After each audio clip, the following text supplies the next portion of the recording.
The rear speakers are the same as the front. You have the 2 screws and the handles.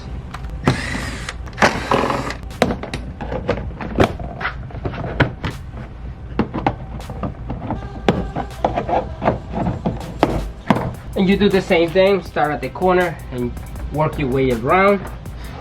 Pull it up, unplug your lock and your handle. Kind of tilt your door panel, your window switch, and that's how everything comes out. Normally some clips stay at the door, so grab your red panel tool right when you take it out so you don't forget. Find where it came from. So we're missing one over here, and it's right here. Same 3 screws from the door speaker. Let's go take a look at what we're going to replace this with.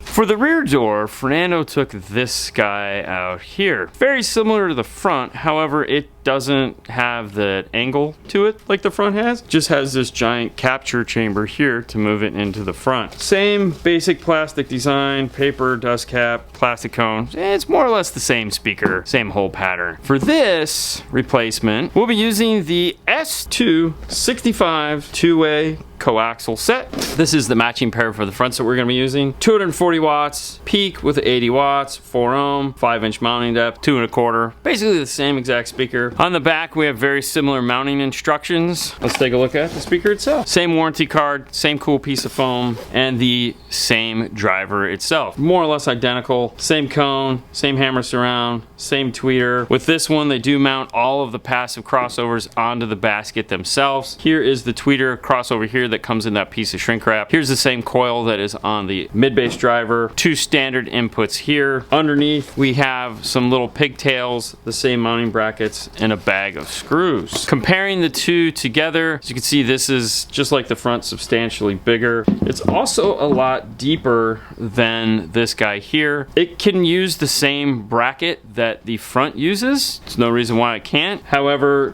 because this is a flat mount, we're going to replicate this in the rear door the same way. We have actually done this speaker several times before in the past. We have our template already made. To make this template, at the time we removed this extra thing here with a heat gun, heated it up and pulled it out, and then we were able to mount this on top of our piece of material, take it over to the router, and router this shape out. Now with our template, we're going to take this over to the router and recreate 2 of these. We're going to make them a little thicker than just one piece because we want to make up for some of this space here, bring that speaker closer into the door. Let's head over to the router and we'll take a look on how that is done.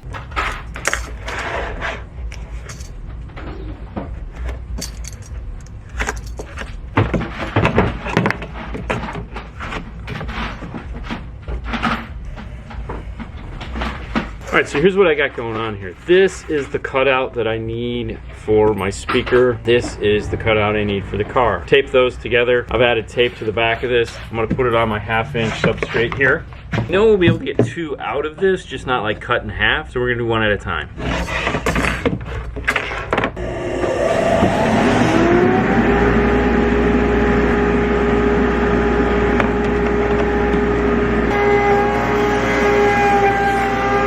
And there's our first one. We're not gonna do the inside cut hole yet. The reason why I stuck this onto here was because this is actually making it a little bit bigger. If you're using any templates, make sure you peel the tape off before you put it back. It's just a nice thing to do. All right, we're done with the template.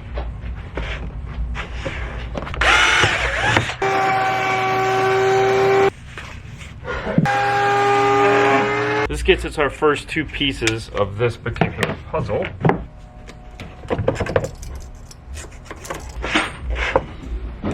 For this step, I just need this outside shape.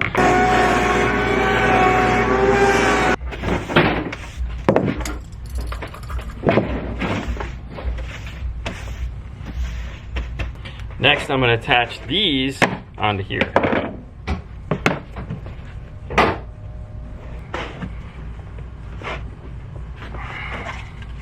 Stick it on just like that.